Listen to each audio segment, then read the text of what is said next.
मेरे गुरु महेश्वर शिव को मेरा प्रणाम है।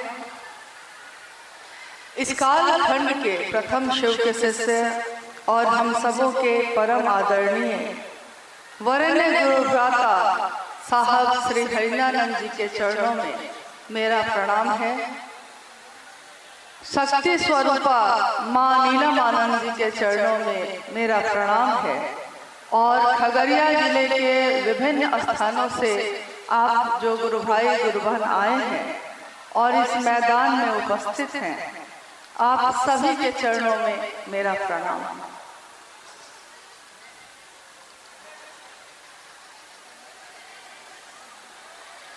हम सब यहाँ जो इकट्ठे हुए हैं आज एक शिव गुरु महोत्सव का आयोजन है और इस आयोजन में हम भी आए, आप भी आए। मेरे गुरु भी शिव हैं, आपके गुरु भी शिव हैं। और ये शिव शिष्यता की बात इस काल खंड में नई आ गई है ऐसा नहीं है। हजारों वर्षों से घर घर में शिव की पूजा होती आई है। पूजा का अर्थ होता है कि मेरे जो आराध्य हैं, मैं जिसकी पूजा करती हूँ, मेरे जीवन में, मेरे मन में, मेरी बोली में भी वो दिखना चाहिए। लेकिन हजारों वर्षों की पूजा के बाद भी ये परिणाम हमारे आपके जीवन में नहीं उतर पाया। कारण मात्र एक रहा कि शरीर से तो हम साथ रहते रहे, शरीर से तो पूजा पद्धति का पालन करते रहे, लेकिन मन से जरा भी नजदीक नहीं हो पाए। शिव के मंदिरों में भीड़ लगती रही। हमारे घर के पूजा घर में हम घंटों बैठकर मंत्र का जप करते रहे, शिवलिंग पे जल चढ़ाते रहे, फूल पत्ती चढ़ाते रहे, उपवास करते रहे। लेकिन हमारी चाहत बस इतनी ही होती थी कि मेरा परिवार अच्छा रहे, मेरे बच्चे अच्छे रहें, सब कुछ अच्छा हो। इसके अलावा मेरे भी इस जीवन की कोई यात्रा है, मेरा जन्म जो हुआ है इस धरती पे, इसके पीछे कोई कारण है। हमने इस पे कभी भी सोचा ही नहीं।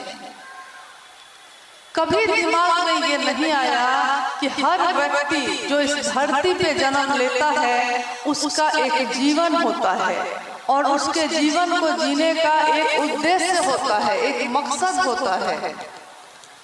न वैसा गुरु मिला, न वैसा सानिध्य मिला। लेकिन देखिए, आज कभी कभी ऐसा होता है कि कोई कहता है, जब हम शिव की बात करते हैं, शिव को गुरु बनाने की बात कहते हैं, शिव का शिष्य बनने की बात कहते हैं, तो कुछ वैसे लोग मिल जाते हैं जो कहते हैं कि ये बात किसने कही आपको। हम लोगों के मुंह से निकल जाता है कि साहब हरिंद्र नंद जी जो हैं, साहब हरिंद्रानंद जी की वाणी है ये, उन्होंने ये बात कही है। लोग कहते हैं कि क्या हरिंद्रानंद साहब खुद आए थे आपको ये बात कहने? तो हम कहते हैं कि नहीं, शरीर से वो खुद नहीं आए थे, लेकिन बात उन्हीं की आई थी। और बात जिसकी होती है उस बात में उस व्यक्ति की ऊर्जा होती है जिसकी बात आई है। मेरे अंदर कोई ताकत नहीं है, मेरी कोई सामर्थ्य नहीं है, मेरी कोई विशालता नहीं है, लेकिन जिसने ये बात कही है कि शिव मेरे गुरु हो सकते हैं, बात तो उनमें है और ऊर्जा भी उन्हीं की काम कर रही है। हम दिखते हैं, आप दिखते हैं। अभी भाई चंदन जी ने भजन गाया, घर मंदिर से नहीं वो कम, तुम रख दो जहां कदम, ऐ हरिंद्र सारी दुनिया बिछाती है फूल, दिल अपना बिछाएंगे हम। ये भजन, ये गीत सबसे पहले मैंने सुना था। आपके बगल में एक जिला है बेगूसराय, बेगूसराय जिला में सदानंदपुर एक स्थान है। साहब और माँ नीलमानंद जी के साथ मैं आई थी उसमें, और शिव गुरु संगोष्ठी का आयोजन हुआ था। उस समय 2 दिन का आयोजन होता था। उस आयोजन में कुछ गुरु भाई लोगों ने मिलकर इस गीत को गाया था, और पहली बार जब मैंने इस गीत को सुना था तो हम लोगों की आंखों में आंसू आ गए थे इस बात के लिए कि देखिए, सारी दुनिया क्या करेगी हम नहीं जानते, लेकिन हम क्या करेंगे ये हम जानते हैं। सारी दुनिया फूल तोड़ती है और न्योछावर कर देती है, भेंट कर देती है। हम सामान्य लोग हैं, सामान्य से भी सामान्य, अति सामान्य लोग हैं। हमारे पास फूल न हो तो हम अपना दिल ही बिछा देते हैं। मुझको याद है, एक राज्य है, जैसे आप हम जहाँ रहते हैं अभी जहाँ हैं, इस राज्य का नाम है बिहार, है ना। वैसे ही एक राज्य है उड़ीसा, झारखंड राज्य के बगल में है वो राज्य उड़ीसा। एक गुरु बहन जो अब शरीर में नहीं है, लेकिन कुछ वर्ष पूर्व जब वो शरीर में थी, हम लोग गुरु कार्य के कारण उड़ीसा जा रहे थे। उस गुरु बहन ने बहुत अनुरोध किया कि आप उसी रास्ते से जाइएगा, भोजन मेरे यहाँ करिएगा। और मुझको ये पता था कि वो काफी गरीब है। मुझको लग रहा था कि इसके पास खुद के लिए पैसे नहीं हैं और हम लोग चले जाएंगे तो इसको अलग से एक व्यवस्था करनी पड़ेगी, कहाँ से करेंगे। लेकिन भाव ऐसे थे कि मना करते करते भी मानना पड़ा। भावे लभते देवता, भावे देव दर्शन, भाव से देवता लभ्य हो जाते हैं, मिल जाते हैं, उनका दर्शन हो जाता है। तो भाव ऐसी चीज है जिससे हम किसी भी चीज को मनवा सकते हैं।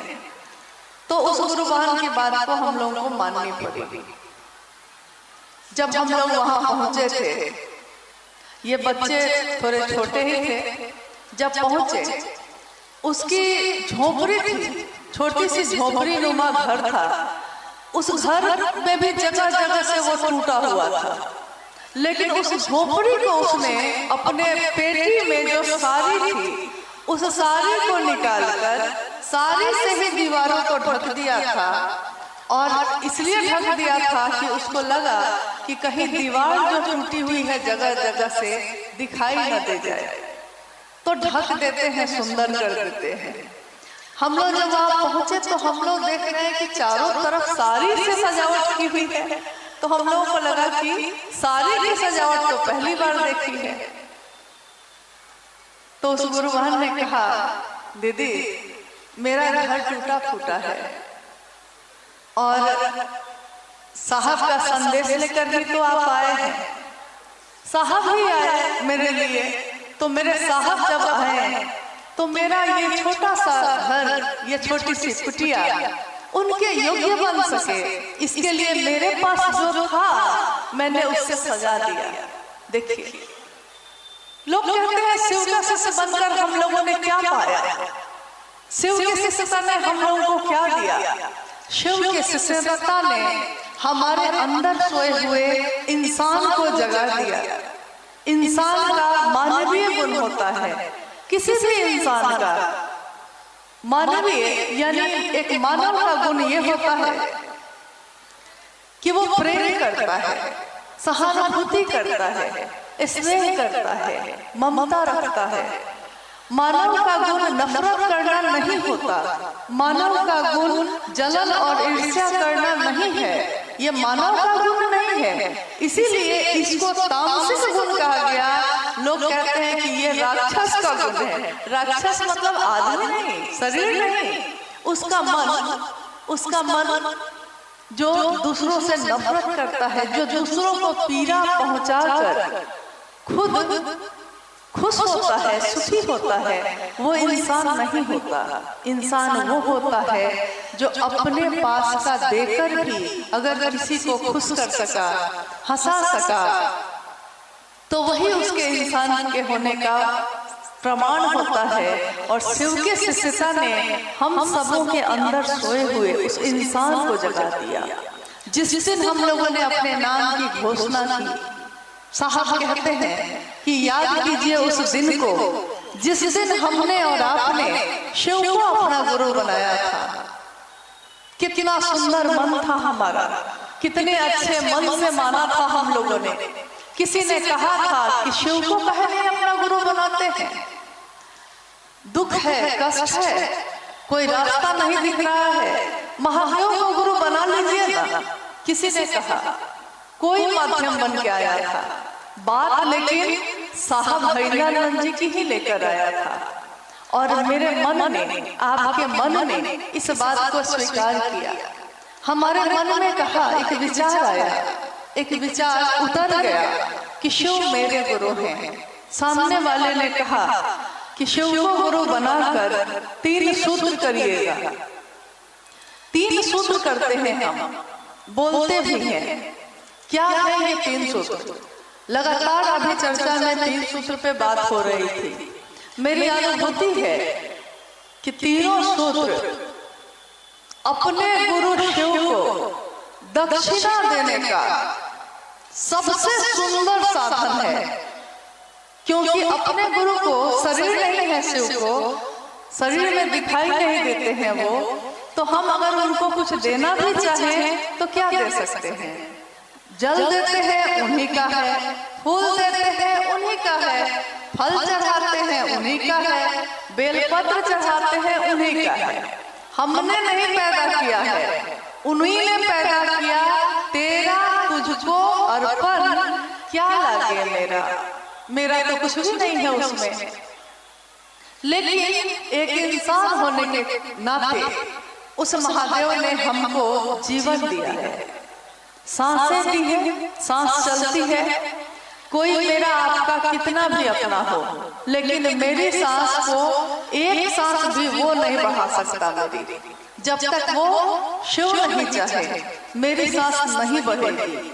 जितना तय है, जितनी चाबी भरी गई है उतना ही चलेगा।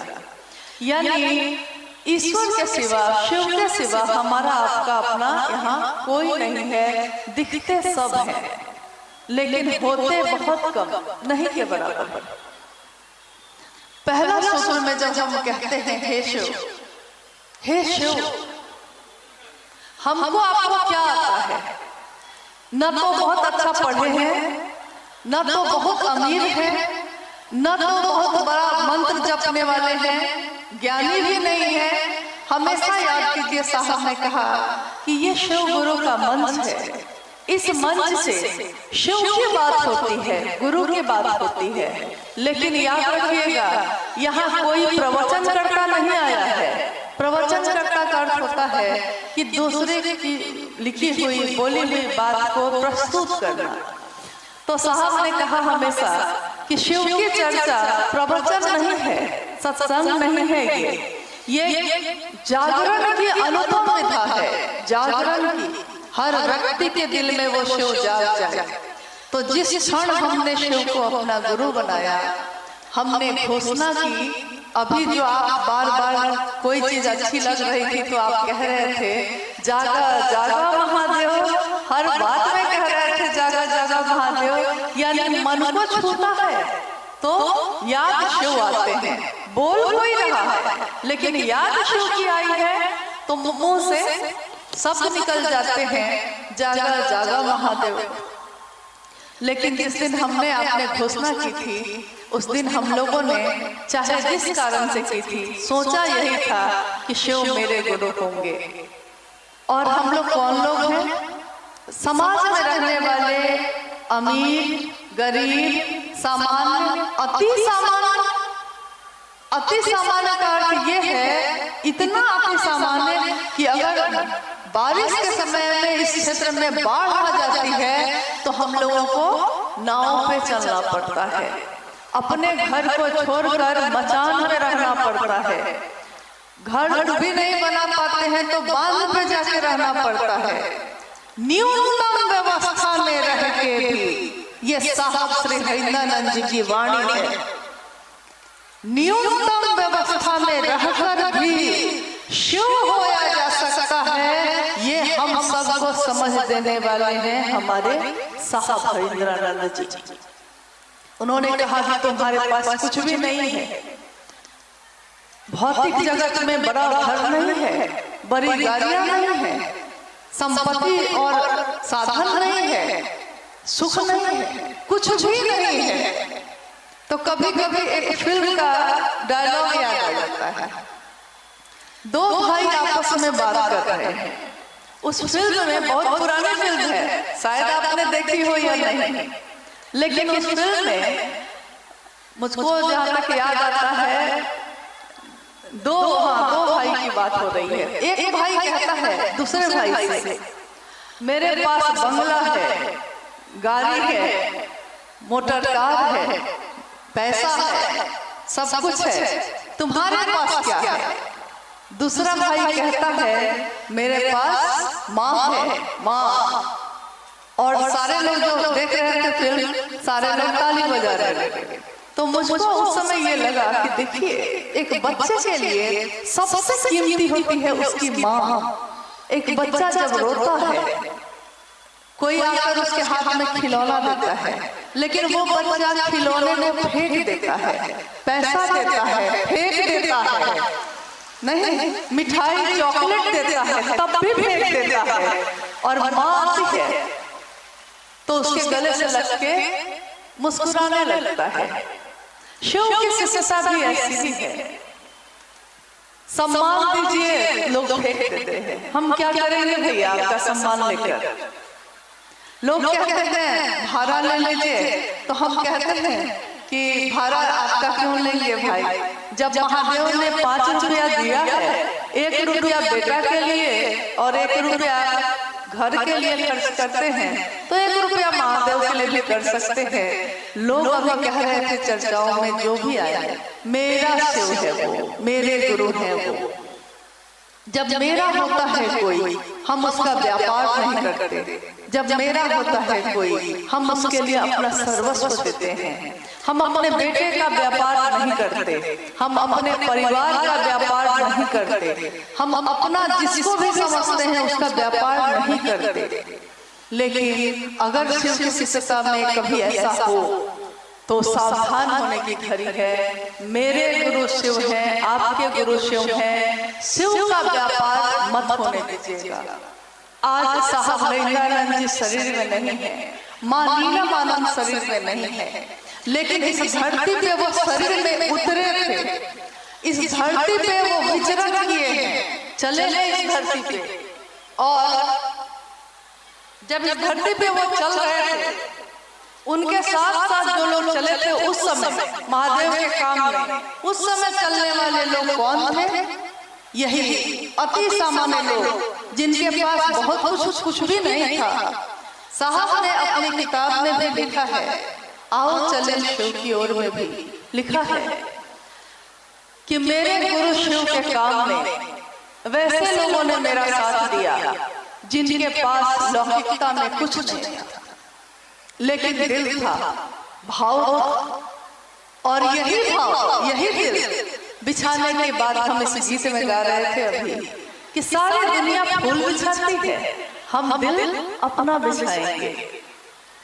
हाँ, अनु भैया ने अभी कहा कि किसी ने कहा है कि भीड़ जमा करना हमारा मकसद नहीं है। सच है ये पंक्ति साहब हरिंद्रानंद जी हमारे वरेण्य गुरु भ्राता अक्सर कहते थे कि एक दुष्यंत कुमार थे जो कवि थे, उनकी लिखी हुई पंक्ति है ये।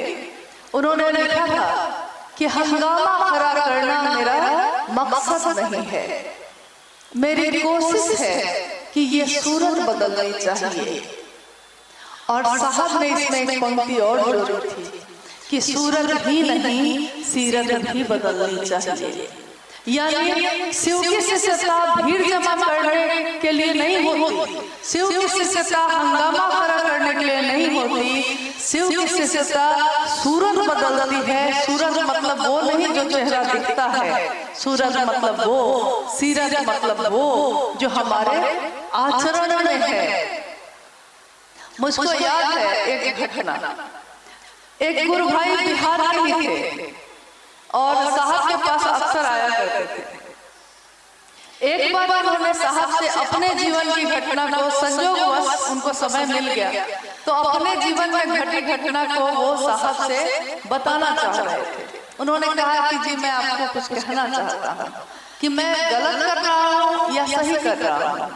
साहब ने कहा बोलो। उस गुरु भाई ने कहा कि मेरा बहुत बड़ा बिजनेस है, बस का, ट्रांसपोर्ट का, और चूंकि व्यापार है, बिजनेस है, तो इसके कारण मुझको कभी झूठ बोलना पड़ता है, कभी बेईमानी भी करनी पड़ती है, थोड़ा धोखा भी देना पड़ता है। लेकिन प्रतिदिन मैं अपने शिव को, अपने गुरु शिव को ये कहता हूँ कि महादेव आप तो जानते हैं ना कि मैं कैसा हूँ, पतित हूँ, पापी हूँ, अधम हूँ, मैं ऐसा ही हूँ।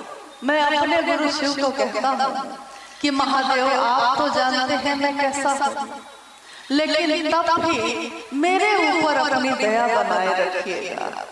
और साहब लोग कहते हैं कि ये इतना बदमाश आदमी है, लेकिन इसकी तरक्की कैसे होती है। साहब ने कहा कि कम से कम एक जगह तुम ईमानदार हो, और वो अपने गुरु के सामने, अपने शिव के सामने अपनी कुरूपता और अपनी खूबसूरती लेकर अपने गुरु के सामने हम खड़े होते हैं तो वो गुरु हमारी कुरूपता को भी, हमारे अंदर के अपराध को भी, हमारे अंदर के पतित आचरण को भी सुधार लेते हैं। अब शब्द अर्चना के सुधार लेंगे शंभु, हे उर के बल जा गलहार लेंगे शंभु। वो शंभु यानी जो स्वयं से उत्पन्न हुआ है। शंभु अगर उसके पास सांप भी जाता है, लेकिन टेढ़ा चलने वाला सांप की प्रवृत्ति होती है कि हमेशा वो टेढ़ा चलता है। सांप की प्रवृत्ति है ये कि वो डसता है, डसना उसका स्वभाव है। जहर उसके अंदर है ही, वो क्या करे, उसका कोई दोष नहीं है। लेकिन तब भी जहर रख के भी, टेढ़ा चल के भी, अगर वो सांप, वो उर के बल, सीने के बल उस शिव के पास जाता है तो वो शिव उसको अपने गले में धारण करते हैं, गले में स्थान देते हैं। कहते हैं ना कि शिव सता का दरबार एक ऐसा दरबार है, ये शिव गुरु का है कि यहाँ सदियों से सताए लोग यहाँ सीने से लगाए जाते हैं। सदियों से सताए लोग, दुनिया ने दुख दिया है, सताया है, लेकिन मेरे गुरु शिव ने मुझको गले से लगाया है। तो उस सांप को गले में धारण करते हैं। चंद्रमा पे कलंक लगा, इतना कलंक लगा कि वो दिखता था। चंद्रमा शर्मिंदा होकर महादेव के पास गया। महादेव ने कहा तुम कलंकित हो, दुनिया के लोग तुमको कलंक की दृष्टि से देखते हैं, लेकिन आओ मैं तुमको अपने सिर पे धारण करता हूँ। और महादेव की तस्वीरों में हम देखते हैं कि वो कलंकित चंद्रमा उनके माथे पे सजा हुआ है, शोभायमान है। देखिए भाला भी है पीछे, त्रिशूल भी है पीछे, सारी चीजें विपरीत हैं एक दूसरे के। एक तरफ चांद है, शीतलता देता है, माथे पे है। एक तरफ सांप है, जहर देता है, टसन देता है, गले में धारण किए हैं। त्रिशूल के बारे में कहा जाता है कि महादेव का त्रिशूल जो दिखता है वो संसार के दैहिक भौतिक तीनों तरह की चीजों को एक साथ दग्ध करता है। वो त्रिशूल तस्वीरों में दिखता है। साहब ने कहा आपके मन का भैरव, मन का भैरव का अर्थ होता है मन ही हमारा कभी भैरव बनता है, कभी साधु बनता है, कभी अपराधी भी बनता है। मन ही आपका बनता है, मन ही सोचता है। उसी मन में अगर शिव विराजमान हो जाए, उसी मन में शिव रहने लगे, ये तीनों सूत्र शिव को अपने मन में धारण करने का तरीका है और कुछ भी नहीं है। मन ही मन शिव से कहते हैं हम पे दया करिए, शिव की चर्चा करते हैं, शिव को मन ही मन प्रणाम करते हैं। ये तीनों सूत्र में, तीनों काम में मन शामिल नहीं हो तो क्या होगा? काम ही नहीं होगा, तीनों सूत्र होगा ही नहीं। और मन शामिल हो तो क्या होगा? मेरे मन में अब शिव भारी हो जाएंगे, महादेव भारी हो जाएंगे, जगत के रिश्ते हल्के हो जाते हैं। कहते हैं ना, जगत के रंग क्या देखो, तेरा दीदार काफी है। इस जगत का रंग उस जगह पे एकदम फीका हो जाता है जब महादेव का एहसास मेरा आपका मन करता है। तो उस मन में अगर शिव रहने लगे तो क्या होगा? शिव हमारे मन को पतित पावन करते हैं, पतित से पावन करते हैं।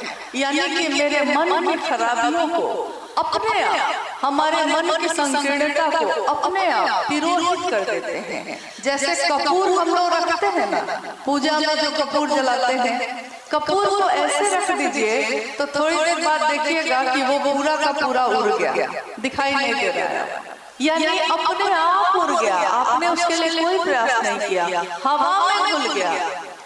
शिव की शिष्यता ने हम सबको जाति, धर्म, संप्रदाय, वर्ण, अमीर गरीब का भेद सबसे परे किया है। इसीलिए शिव की शिष्यता को कहा जाता है कि शिव की शिष्यता जाति, धर्म, संप्रदाय, लिंग, वर्ण से परे की बात है। ये साहब की वाणी है। अभी देखिए शिव की चर्चाओं में, गांव-गांव में शिव की चर्चा हो रही है, लोग अपने घरों से निकल जाते हैं।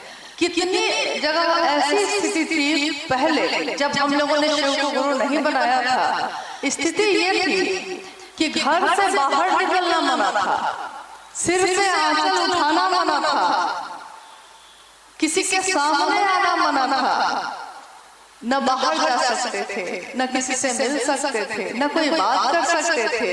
लेकिन आज तक इतने प्राचीन समय से भारत देश का इतिहास रहा है, कितने आंदोलन हुए, कितनी क्रांति हुई, लेकिन कभी भी महिला और पुरुष का संतुलन नहीं हो सका समाज में। कभी भी ऐसा नहीं हुआ पूर्व में महिलाएं आगे हो गई तो पुरुष पीछे हो गए, अब पुरुष आगे हो गए तो महिलाएं पीछे हो गई। लेकिन हमारे गुरु शिव का एक रूप है अर्धनारीश्वर का, यानी पुरुष और स्त्री का समान संतुलन। वो समाज सबसे सुंदर होता है जिसमें दोनों को समान जगह मिलती है, समान स्थान मिलता है। वो सबसे सुंदर समाज होता है जिसमें शिव के अर्धनारीश्वर स्वरूप की झलक मिलती है। लेकिन ये झलक हमको आपको खुद से नहीं होती, जब तक मन नहीं बदलेगा ये समाज नहीं बदल सकता। इसलिए ये विधा शिव की शिष्यता की, ये आवाहन शिव के सच्चिदानंद जी का कि आइए भगवान शिव को अपना गुरु बनाते हैं। शिव जन जन के गुरु हैं, आओ चले शिव की ओर। ये आवाहन है शिव के सच्चिदानंद जी का, जिन्होंने कुछ वर्ष पूर्व ये बात रांची में उस समय कही थी जब एक संगोष्ठी हो रही थी और साहब मंच से नीचे उतरने लगे। उन्होंने कहा, वहां उपस्थित लोगों से कहा कि क्या आप लोगों को कुछ कहना है मुझसे? तो सारे लोग चुप थे, किसी ने कुछ नहीं कहा। साहब ने कहा कि लेकिन मुझको कहना है, आओ चले शिव की ओर। बस इतना एक शब्द कहा उन्होंने और वो उतर कर फिर लौट कर उपवन घर में आ गए। जब हम लोग वापस लौटे तो हम लोगों ने साहब से कहा कि ये बात आपने अचानक कही है, इससे पहले तो कभी ये वाक्य नहीं कहा था आपने। साहब ने कहा कि जब मैंने शिव की शिष्यता शुरू की थी, मैंने लोगों से कहा कि मैंने परीक्षा की है कि गुरु शिव हैं, क्योंकि आपने सुना है ना शिव शिष्यता की पृष्ठभूमि में 1974 में एक व्यक्ति जिनका नाम हरिंद्रानंद था, उन्होंने शिव को अपना गुरु बनाया 1974 में। और उसके बाद तब तक वो फिर डिप्टी कलेक्टर हो गए। और साहब कहते हैं कि एक डिप्टी कलेक्टर को क्या जरूरत पड़ गई कि वो गली गली गांव गांव घूमकर शिव की बात करने लगा। आराम से वो अपने कार्यालय में बैठता, आराम से अपने सुख को भोगता, जीवन को जीता। पैसा है, पावर है, सुविधाएं हैं, क्या जरूरत है गांव-गांव घूमने की। लेकिन उन्होंने कहा कि जब मैंने शिव को अपना गुरु माना तो मुझको लगा कि ये गुरु सिर्फ नाम के नहीं है, काम के हैं, परिणामदायी है। यानी मेरे जीवन में परिणाम उतरा। मैं तो इतना भटक रहा था, मुझको एक मंजिल मिली। और अगर मंजिल हमको आपको मिल जाए तो हम रास्ता भी खोज लेते हैं और साधन भी अपने पास ले आते हैं, लेकिन मंजिल ही पता नहीं हो तब क्या करें। जैसे हम लोग कहते हैं ना कि शिव को गुरु माना है हमने, किस लिए माना है ये कभी सोचा है आपने? क्योंकि अपने जीवन के हर काम के बारे में हम सोचते हैं कि हम ये काम कर तो रहे हैं, लेकिन इस काम की मंजिल क्या है, इसका परिणाम क्या है, इसका रिजल्ट क्या है। शिव को गुरु मानने का रिजल्ट है शिव में मिल जाना। हमारी आपकी मंजिल एक है, शिव। मंजिल है भगवान शिव स्वयं, यानी वो शिव स्वयं ही मंजिल है, वहीं तक पहुंचना है। रास्ते में बहुत सुंदर सुंदर जंगल है, फूल है, घाटियां हैं, लेकिन शिव का शीश गड्ढे भी है। लेकिन शिव का शीश गड्ढों को भी देखते हुए गुजर जाता है, बाजार को देखते हुए भी गुजर जाता है, और खूबसूरत फूलों को देखते हुए भी गुजर जाता है। जिंदगी हमारी अगर कीचड़ है, जिंदगी हमारी कीचड़ है, ये क्या इसलिए कह रही हूँ कि कीचड़ मतलब कि वो कीचड़ नहीं, एक तुलना की जाती है। लेकिन अब मान लीजिए खगड़िया जिले की बात करें, बहुत जिले हैं जो बहुत तरक्की कर चुके हैं, लेकिन खगड़िया जिला हर साल, ये पूरा कोसी का क्षेत्र हर साल बाढ़ के कारण इतना तबाह होता है कि वो चाहकर भी तरक्की नहीं कर पाता। लेकिन सोचिए कि अगर जीवन यही है हमारा, स्वीकार किया हमने, यही जीवन है हमारा, लेकिन इस कीचड़ में भी अगर कमल खिलता है तो दुनिया कमल को देखती है, कीचड़ को नहीं। अगर जीवन कांटा है, कांटे ही है हमारे जीवन में, क्या करें, कांटे ही हैं, क्या करें, कष्ट है, क्या करें, दुखी दुख है। लेकिन अगर कांटों पे चढ़ के भी शिव शिष्टा का फूल खिला है, गुलाब का फूल कांटों पे चढ़ के ही खिलता है, लेकिन दुनिया गुलाब के फूल को देखती है, कांटों को कोई देखता भी नहीं। ये समझ हमको साहब हरिदानंद जी ने दी, ये समझ नहीं थी हम लोगों को। हम लोग को लगता था कि कांटे हैं, वो आदमी बुरा है, वो आदमी अच्छा है, लेकिन साहब ने कहा वो अच्छा है या बुरा है, लेकिन उन दोनों से ज्यादा खूबसूरत तुम्हारे शिव है। अगर शिव की शिष्टा का दिया जल रहा है हृदय में, अगर शिव की शिष्टा का फूल खिला है हृदय में, तो इतना सुंदर जीवन है ये कि तुम्हारे पास समय नहीं है कि तुम इन चीजों को देखने के लिए रुको कि कौन क्या कहता है, कौन क्या करता है। एक शिव की मंजिल है, उसके शिव, उसके गुरु। हम सब उस मंजिल की तरफ बढ़ते चले, चलते चले। साहब और दीदी की मदद, सहयोग, उनका आशीर्वाद हर पल हमारे आपके साथ चल रहा है। आइए, अगर हम लोग के पास कोई जिज्ञासा आई है तो कोशिश करते हैं कि उस पर भी बात कर सकें। जिज्ञासा, हाँ आइए। जिज्ञासा,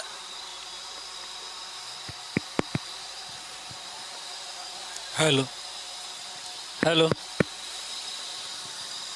हेलो,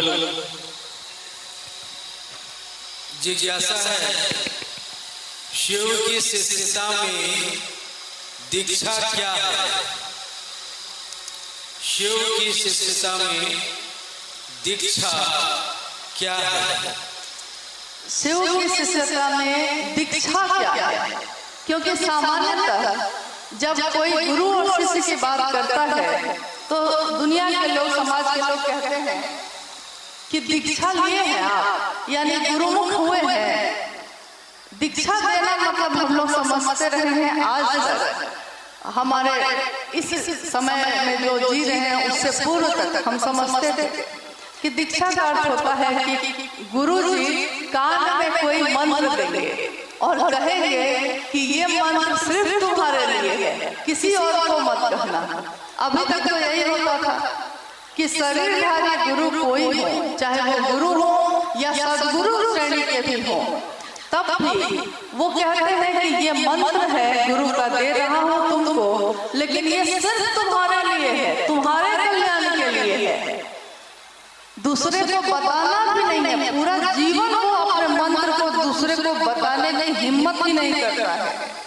देखिए, शरीरधारी गुरु और इस परंपरा में तो ये हो सकता है, लेकिन जगत गुरु शिव की परंपरा में, जगत गुरु शिव को जब हम अपना गुरु बनाते हैं तो वो शिव शरीर में नहीं है, लेकिन उन्होंने साहब हरिनंदन जी के माध्यम से हवा के झोंके के साथ नमः शिवाय मंत्र दिया है।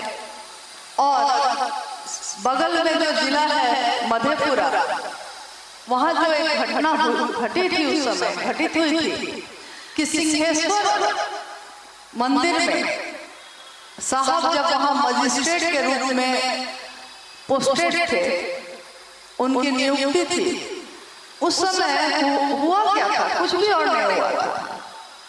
बस हुआ यह था कि साहब उस समय तक महादेव महादेव पढ़ने लगे थे। 1974 में शिव को गुरु बनाए थे और 1982 में जब मधेपुरा में थे वो, तो कमरे से बाहर महादेव की बात चर्चा थोड़ी थोड़ी होने लगी थी। महादेव महादेव करने लगे थे वो।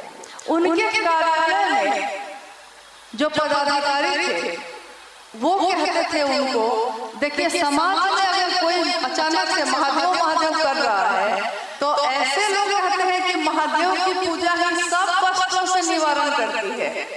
कोई ज्योतिष, कोई पंडित कहेगा कि अगर कष्ट नहीं कम हो रहा है तो महामृत्युंजय जप करिए, ऐसे सब कहेंगे। लेकिन जब कोई महादेव महादेव करने लगा तो क्या हुआ उस समय साहब के साथ? उनके कार्यालय ऑफिस के लोग उनका मजाक उड़ाते थे। लोग कहते थे जब साहब कार्यालय जाते थे तो उनको कहते थे कि क्या हरिंद्रानंद जी, आपके महादेव का क्या हाल है?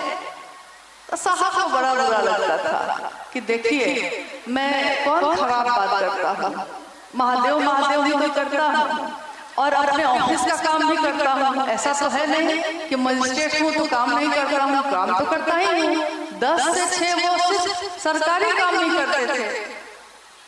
और उससे पहले के मेरे जीवन में या उस शाम के बाद के जीवन में अगर मैं महादेव महादेव कहता हूँ तो ये लोग मेरा मजाक क्यों उड़ा रहे हैं? तो उन्होंने अपने गुरु शिव को ये मन से संप्रेषण किया कि देखिए, मैं आपका नाम लेता हूँ तो लोग मेरा मजाक उड़ाते हैं, कहते हैं क्या हरिंद्रानंद जी, आपके महादेव कैसे हैं? आवाज ने उत्तर दिया, आकाशवाणी उस उत्तर से उत्तर आया कि ये क्या कम है कि कोई तुमसे मेरा हाल पूछता है? कौन पूछता है किससे हाल? क्योंकि वो समझता है कि उसके नजदीक का जो आदमी है उसी से पूछता है। नहीं, जब हम लोग रांची में रह रहे हैं तो आप जब साहब के बारे में पूछना चाहते थे तो आप उस जगह पे साहब के आसपास कौन लोग रहते हैं उन्हीं से पूछते थे। जिसके बारे में होगा कि वो उनके नजदीक रह रहा है उसी से पूछते हैं। तो शिव के नजदीक तुमको लोग समझ रहे हैं, तभी ना तुमसे मेरा हाल पूछते हैं। साहब ने कहा मेरा मन शांत हो गया। लेकिन उनके घर में उस समय चमत्कारी घटनाएं होने लगी थी। साहब के घर में हुआ ये था, चढ़ाया जाता था पूजा घर में तो प्रसाद चढ़ जाता था, ग्रहण हो जाता था। मिठाइयाँ जो रहती थी वो कम हो जाती थी, कभी बढ़ जाती थी, कभी वो मिठाइयाँ उसमें शामिल हो जाती थी जिसको चढ़ाया ही नहीं गया है। तो ये चमत्कारिक घटनाएं धीरे धीरे समाज में आसपास के लोगों में फैलने लगी। कुछ लोगों के पास तो इस तरह से फैली कि लोगों ने कहना शुरू किया कि जो मजिस्ट्रेट साहब हैं ये बहुत बड़े तांत्रिक हैं, और लोग उनके घर के सामने से गुजरने से भी घबराने लगे। उन लोगों को लगता था कि अगर मजिस्ट्रेट साहब के घर के सामने से गुजरेंगे तो वो हमको इंसान से भेड़ बना देंगे। भेड़ बकरी नहीं होता है, लोग कहने लगे कि भेड़ बना देंगे, लेकिन ऐसा था नहीं। लोग तरह तरह की बात करना शुरू कर चुके थे। उसी समय कार्यालय में जब साहब गए तो वहाँ के लोगों ने और पदाधिकारियों ने कहा कि आपके घर में सुनते हैं प्रसाद चढ़ा जाता है। साहब ने कहा मैंने तो नहीं कहा आपको। उन लोगों ने कहा कि नहीं सुने हैं, हम लोगों को लगता है ना हरियाणा जी कि प्रेत खाते होंगे प्रसाद।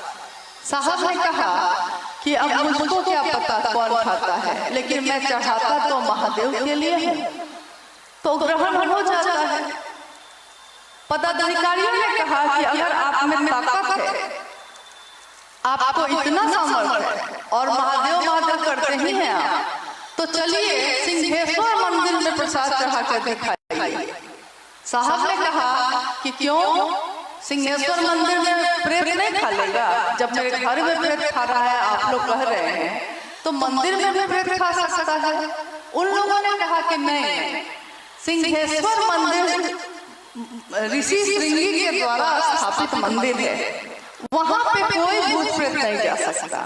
देखिए घटना आपने बहुत बार सुनी होगी, बहुत चर्चाओं में सुनी होगी कि बाद में फिर साहब के साथ सारे लोग चल दिए, पूरे समाज के लोग जुटने लगे, पंडित पुरोहित जुटने लगे, और मां नीलमानंद जी को रास्ते में साहब ने अपने साथ लिया और अरुणा होटल जो है वहां से मधेपुरा में, वहां से रसगुल्ले खरीदे गए, थाल में सजाए गए। मंदिर में जब साहब पहुंचे, पहला सूत्र हमारा जो है दया मांगना, उस घटना का ही प्रतिरूप है। क्योंकि उस समय साहब ने कहा कि मुझको कुछ नहीं आता था, पूर्व में मैंने बहुत कुछ किया था लेकिन सब छोड़ चुका था। अब ना मैं मंत्र का प्रयोग करता था, न उपासना साधना करता था, न शमशान साधना जाता था।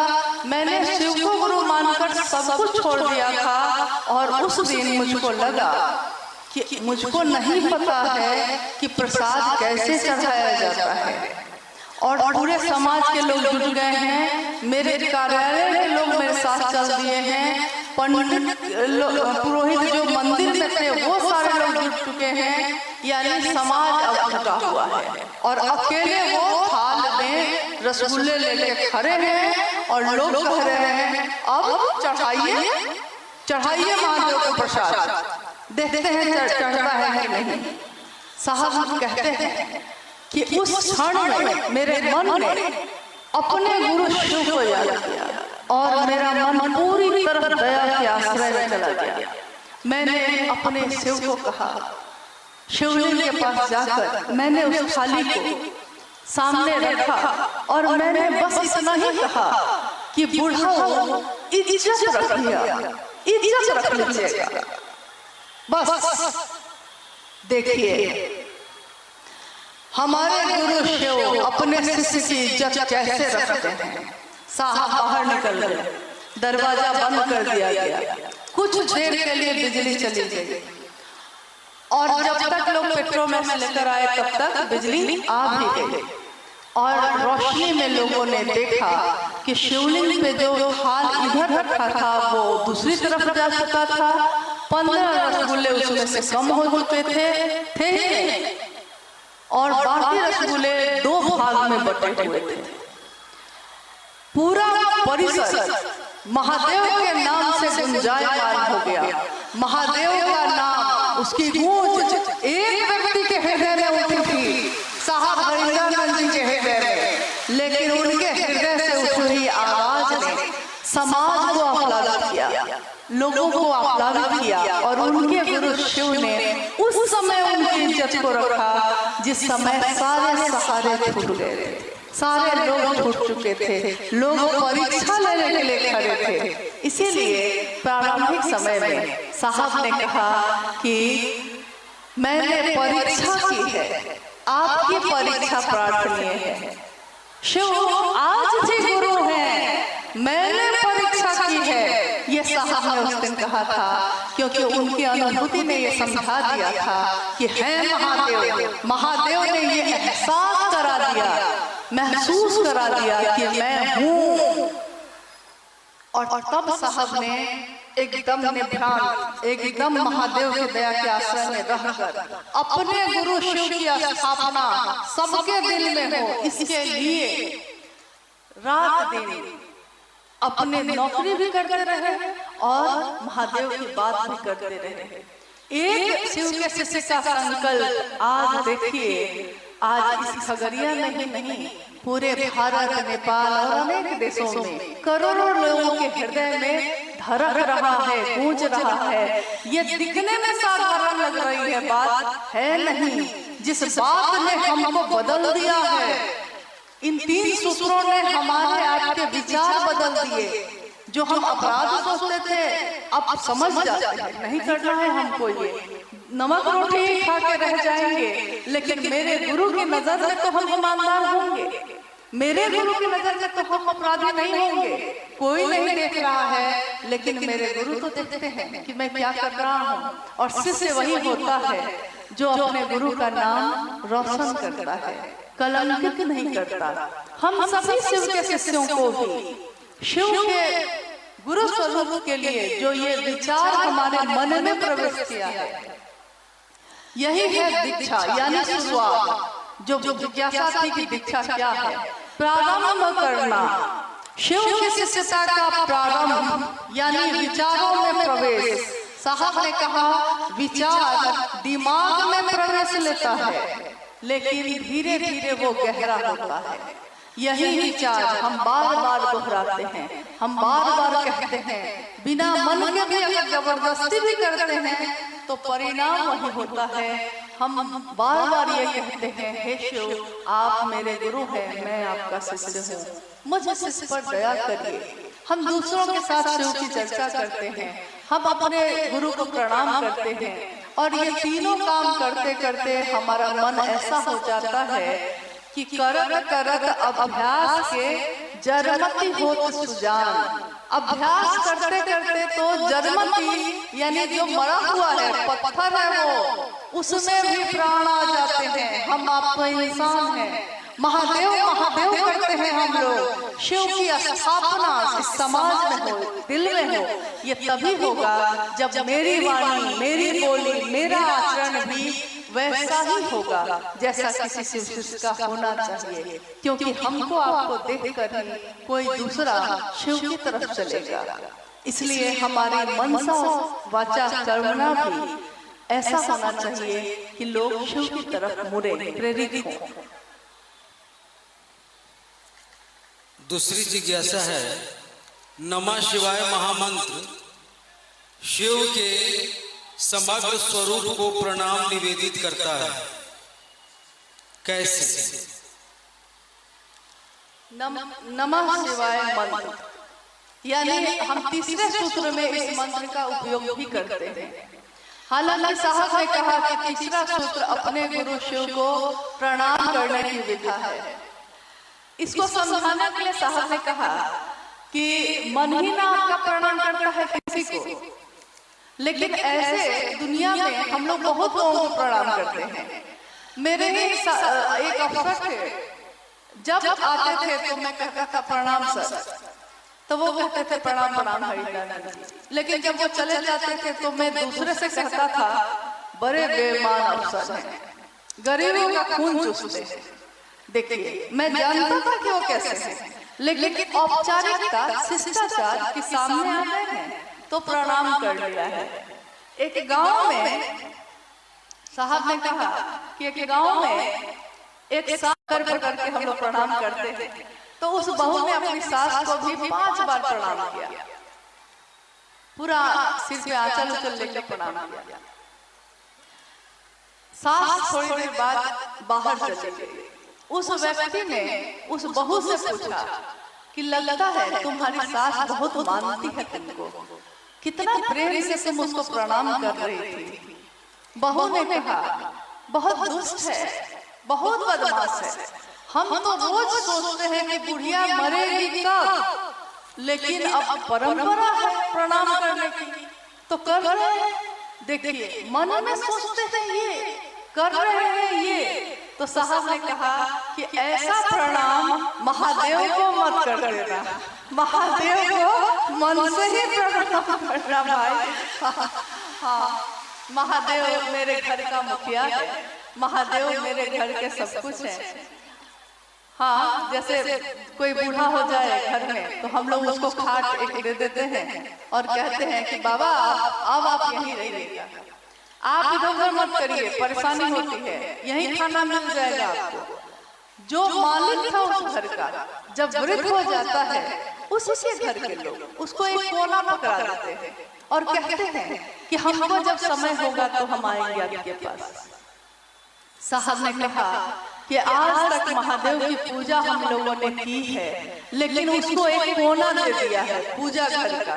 एक कोना में रहिएगा महादेव, एक मंदिर में रहिएगा महादेव, मेरे जीवन में मत आइएगा महादेव। लेकिन साहब ने उस महादेव को हमारे जीवन में उतार दिया, हमारे दिलों में उतार दिया। हम सुबह जगते हैं तो हमको महादेव की याद रहती है। हम भले देखने में लगते हैं हम लोग कि कोई चाय बना रहा है, कोई घर साफ कर रहा है, कोई दुकान खोल के बैठा है, देखने में लग रहा है कि सांसारिक काम कर रहा है, देखने में सांसारिक काम लग रहा है, लेकिन उसका मनन कर रहा है पल प्रति पल अपने गुरु को कि कब ये दुकान बंद करने का समय होगा तो चर्चा में जाएंगे। दुकान पे कोई आ गया है तो कब उससे सिर्फ चर्चा कर ले। घर का काम जल्दी जल्दी बना के खाना बना के रख देना है इसलिए कि सिर्फ चर्चा में जा सके। देखिए जिसकी सुबह होती है महादेव से, जिसकी रात होती है महादेव से, और जिसकी नींद में भी वो शिव अवस्थित है, वही ऋषि है, वही साधु है। तो गृहस्थ आश्रम में रह के भी अगर हमारा आपका मन शिव से जुड़ता है, ऐसी अद्भुत बात आज तक के जगत में, आज तक की दुनिया में कभी नहीं हुई कि हर व्यक्ति शिव को बना सकता है अपना, ऐसा कभी नहीं हुआ। कुछ विशेष लोग आए, कुछ ज्ञानी, कुछ ब्रह्मचारी जिन्होंने अपने गृहस्थ आश्रम को छोड़ दिया, जिन्होंने अपना सांसारिक जीवन छोड़ दिया, वो किसी गुरु की शरण में आए। लेकिन ऐसा कभी नहीं हुआ कि गृहस्थ आश्रम में रहते हुए जीवन के तमाम दुख सुख और झंझावात को सहते हुए भी शिव मेरे गुरु हैं और हम शिव के लिए भी काम कर रहे हैं। एकदम सामान्य भावाचरण है ये, जैसे हम अपने पिता के लिए कर रहे हैं, जैसे हम अपने बेटा के लिए कर रहे हैं, जैसे हम अपने पति के लिए या पत्नी के लिए, माँ के लिए कर रहे हैं, हम अपने शिव के लिए कर रहे हैं। देखिए जीवन में उतरा हुआ सामान्य भावाचरण भी, लेकिन ये सामान्य भावाचरण अगर शिव भाव से संजात है, शिव भाव से भिंगा हुआ है, डूबा हुआ है शिव भाव से, तो समाज के लिए अनुकरणीय होता है। समाज के लोग उसका अनुकरण करते हैं, आपकी तरह वो भी बनते हैं। शिव की शिष्यता का विचार ही शिव की दीक्षा है। और गुरु की दक्षिणा में जब हम कुछ भी नहीं दे पाते तो हम इतना ही कहते हैं कि दया करिएगा महादेव। हम इतना ही करते हैं कि आपका आज तक गुणगान आपके पूजा घर में किए थे, आज दुनिया में करते हैं। कभी एक मीरा हुई थी, गली गली हरि गुण गाने लगी थी, आज करोड़ों शिव के शिष्याएं हैं और गली गली महादेव महादेव करती हैं। और अपने घर को भी नहीं छोड़ा है और सुंदर बनाया है, अपने जीवन को भी नहीं छोड़ा है, अपने परिवार को नहीं छोड़ा कुछ भी नहीं, लेकिन हर चीज में शामिल कर लिया महादेव को। ये अद्भुत सी बात है। उतनी ही सुंदर जितने सुंदर शिव हैं वैसी बात। शिव शिष्यों का इहलौकिक उद्देश्य क्या है? देखिए ये जिज्ञासा थी किसी और की, लेकिन उन्होंने पास कर दिया। अभी हम लोगों ने जो बात की, शिव शिष्यों का इहलौकिक उद्देश्य क्या है, इहलौकिक का अर्थ होता है इस जगत में एकमात्र उद्देश्य क्या है, किसी एक का। जैसे कोई कहता है कि मेरा यही उद्देश्य है, कोई कहता है मेरा वो उद्देश्य है, लेकिन शिव के शिष्यों का उद्देश्य क्या है, मकसद क्या है? हम शिव की चर्चा क्यों करते हैं? हम शिव शिष्यता से लोगों को क्यों जोड़ते हैं? हम उनको क्या दे सकते हैं? क्योंकि हम तो गुरु है नहीं, आप गुरु है नहीं, तो हम क्या दे सकते हैं? और साहब शरीर में हर जगह गए नहीं हैं, लेकिन उनके विचार गए हैं, और जिसके विचार शिव से जुड़े हैं। देखिए, इस बात पर बहुत गौर करिएगा। मेरे विचार को अगर हम किसी के पास पहुंचाएंगे तो वो मेरी क्षमता का परिणाम लाएगा, उतना ही आसान लाएगा जितने मेरे अंदर ताकत होगी। लेकिन जिसकी इच्छा है वो और जिसके विचार हैं उसकी बात अगर उनके अनुसार पहुंचाइएगा किसी के पास, तो उसमें ताकत उनकी काम करेगी, मेरी और आपकी नहीं। ऊर्जा उनकी काम करेगी, मेरी आपकी नहीं। हम बस माध्यम होते हैं ये पहुंचाने के। शिव के शिष्यों का इहलौकिक उद्देश्य मात्र यही होता है कि वो स्वयं भी यथार्थ में, सचमुच में शिव का शिष्य बने और दुनिया के लोगों को प्रेरित करे अपने मन से, अपने वचन से, अपने कर्म से, कि वो शिव की तरफ चल सके। चलिए, अब 2 पल के लिए आप लोग जहाँ हैं वहाँ थोड़ा शांति से खड़े हो जाइएगा और मेरे अनुरोध को हृदय से सुनिएगा। ये शिव गुरु महोत्सव आप सबके सहयोग से आयोजित हुई। मेरे गुरु शिव की बात करने का सौभाग्य मिला, इसके लिए आप सभी का बहुत बहुत हम आभारी हैं। लेकिन शिव के शिष्य हैं हमारा, आप स्थिर से रहेंगे, जहाँ रहेंगे धीरे धीरे निकलेंगे। शहर के लोगों को पता भी नहीं चले कि शिव के शिष्य कब धीरे धीरे गुजर गए। बाहर बाजार है, लेकिन हब की न चली बात, हब की न चली बात। न तो जल्दी जल्दी चलिएगा, न तो हबक हबक के बोलिएगा, सहज ही रहिएगा, धीरे चलिएगा। सहज आराम से धीरे धीरे प्रस्थान करिएगा। किसी को कष्ट नहीं हो, किसी को धक्का धुक्की नहीं लगे। महादेव के अनुशासन में चलिएगा। शिव हमारे आपके गुरु हैं। आप सभी के चरणों में